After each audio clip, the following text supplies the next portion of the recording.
英航母败走后，印度又不服气了，又要闯南海。对此，我国著名军事专家杜文龙作出呕吐解读。据印度国防部宣布，印度海军将在本周内派出一支由导弹驱逐舰兰维杰号为主、反潜护卫舰卡德马特号为辅，由4艘军舰组成的特遣队。该特遣队将进入中国南海进行为期2个月的部署。除此之外，印度还将与美日澳一道举行四方安全对话框架下的演习。值得一提的是，印度海军的4艘战舰虽然预计于本周起航，但并没有说明何时会进入到南海地区。很显然，这是看英航母败走后，印度不服气了，所以放话称又要派遣4艘战舰闯南海。就当前的国际局势来看，印度做出这样的举动，倒也不是什么意外的事情。而英国直至穿越南海期间不做任何的动作，更不稀奇。作为一个欧洲国家，英国实际上在中国南海的实际利益非常有限，根本不足以支撑其完成如此冒险的行动，因此英国航母最终选择了怂一下。类似的还有德国，默克尔口口声声强调，作为出口型国家，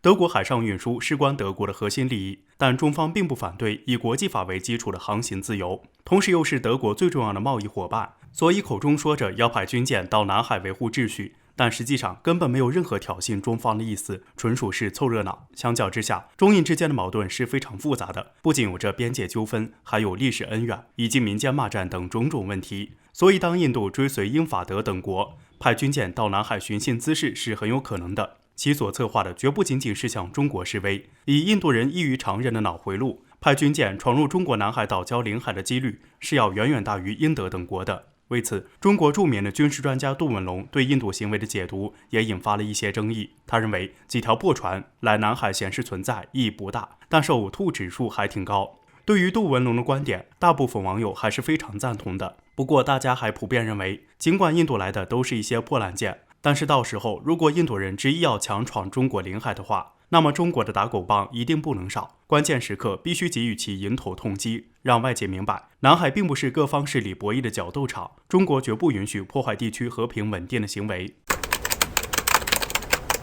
该死心了，阿富汗炮轰拜登，菲律宾充满变数，李显龙警醒美国，3件事直击美国，拜登也要兜不住了，美国或警醒。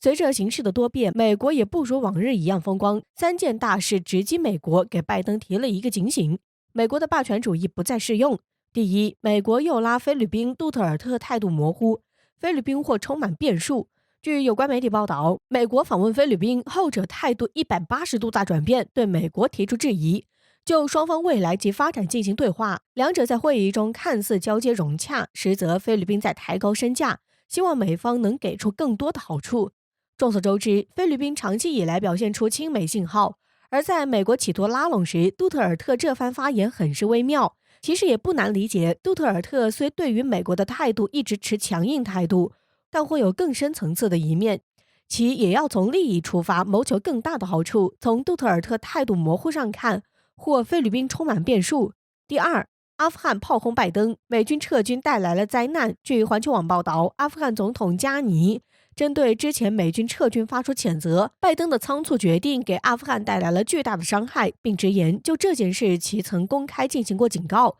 但是受到了美军的漠视。阿富汗对拜登的决定颇有怨言，话语中流露出美国的不负责任。阿富汗如今的局面很大程度上美国要承担责任，为其行为进行买单。第三，李显龙警醒美国，与中国为敌是拜登最糟糕的决定。据媒体报道，新加坡总理李显龙给美国一个警醒，美国将中国与苏联进行比较是不对的，毕竟中国是一个充满朝气的国家，有着人民的支持，其未来是十分可观的。除此之外，美国遏制中国的发展意图很明显，这是一种错误的竞争想法。中美之间的冲突会招致巨大的麻烦，美国要学会及时止损。从其中可以看出，李显龙是迫切希望中美关系走向是往好的方面发展，一方面是给大家发出警醒，呼吁重视中美关系，毕竟两国关系走向意义重大，并非单纯牵连的只有两国。另一方面是给拜登政府敲响一个警钟，要正确看待中国的发展，合理接受时代的走向，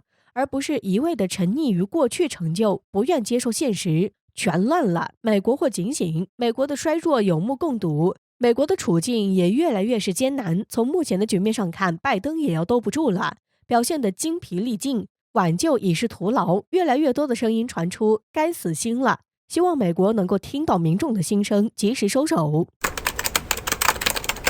局势紧张之际，美海军司令公开下战书，日澳紧跟其后表忠心。关键时刻，中俄关系却遭挑战，发生了什么？为了对付中国，美国如今除了军事、经济等方面刻意针对以外，还试图利用炒作抹黑来引导舆论方向。近日，美国海军第2舰队司令安德鲁·刘易斯在接受相关采访时就表示，当前美国的海上霸权正在遭受前所未有的挑战，扬言一些存在威胁的不友好国家正在进行大规模的军事扩张，甚至在某些海域公然违反海洋法则，已经严重干扰了其他国家军舰执行正常巡逻任务。这一说法在传出后，外界不少人第一反应就是冲中国来的，美国又在搞事情。要知道，一直以来所谓的自由航行都是美国单方面的说辞，其目的就是打着这样的幌子，在世界上刷存在感，展现自己的横行霸道。由于美国海军有11艘航母作为靠山，以至于这些年来没有哪个国家敢直接呛美国，绝大多数的国家碰到美军所谓的自由航行，都只能自认倒霉。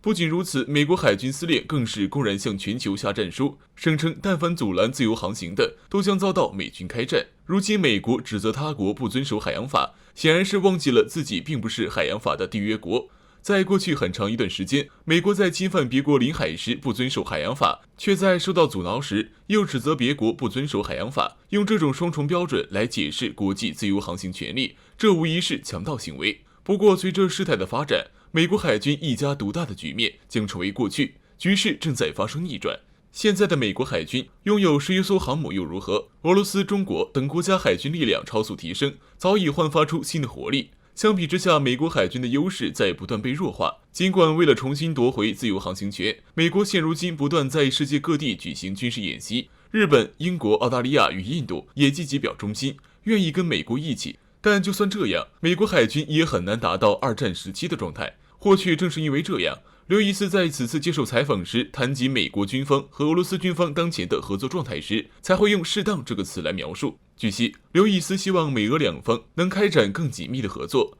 例如救援行动和海上安全方面。在当前中美关系紧张的背景下，刘易斯此举很难不令人怀疑是在试图挑拨中俄之间的关系。美国这是没完了，非要中俄关系破裂才罢休。当然，有一说一，美国是怎样的国家，普京再清楚不过，而中俄也不是那么容易被挑拨的。到头来，美国只会迎来一场彻底的惨败，不仅会让中俄两国抱得更近，反而很可能激怒中俄的怒火，导致开战进度加速提上日程。总之，不管美国想利用自由航行达成什么目的，都奉劝该国省省，别白费力气。美国政府被迫关门，美国经济面临4大风险。在盟友纷纷落井下石时，美国却有求于中国。截止到今年6月，美国国债已经超过28.5万亿美元。到了8月1号，美国面临债务上限危机，11月或发生主权债务违约。据美国国会预算办公室预计，财政部目前持有的现金可支撑政府运营到10月初，而且美国预算赤字已经达到2.06万亿美元。届时，美国可能面临白宫被迫关门的困境。目前，美国经济现在面临4大风险：美债务、通胀、去美元化、对华关税。首先，目前美国会并未提高债务上限达成协议。如果美国提高债务上限，美国可能面临债务违约风险。如果美国暂停债务上限，那美国经济很可能崩溃。现在还是靠印钞续命，而美国放出海量美钞，货币发行量远超经济发展需求，所以美国超出预期的高通胀，这对美国财政是很大的压力。美国联邦财政赤字已经超过25万亿美元，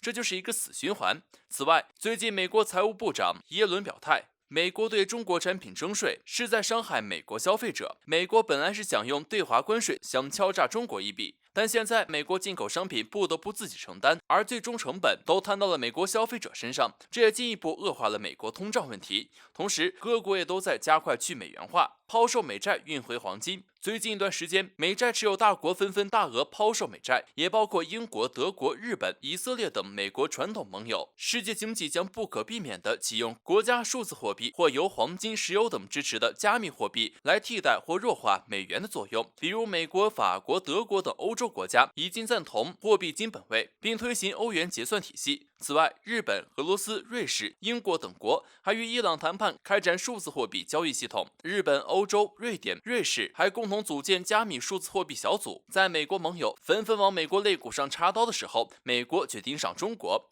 这段时间，美国贸易高官多次找中国通话谈判，就是为了找中国接盘，让中国出口商品别涨价，稳定国际物价，多买美债等。而这次美副国务卿舍曼到天津来，可以看出中国谁底气更足。中方提出2个纠错清单，给美国画3条线，就是因为底气足了，我们可以坦率地提出要求。而美国媒体却对这次会谈内容只口不提，似乎说明谈崩了。舍曼出发前，美国还叫嚣以实力地位出发同中国谈，还没意识到自己是什么处境。对此，中国人民大学国际关系学院副院长金灿荣表示，随着未来美国遇到的问题会越来越多，相信其有求于中国的地方也会越来越多。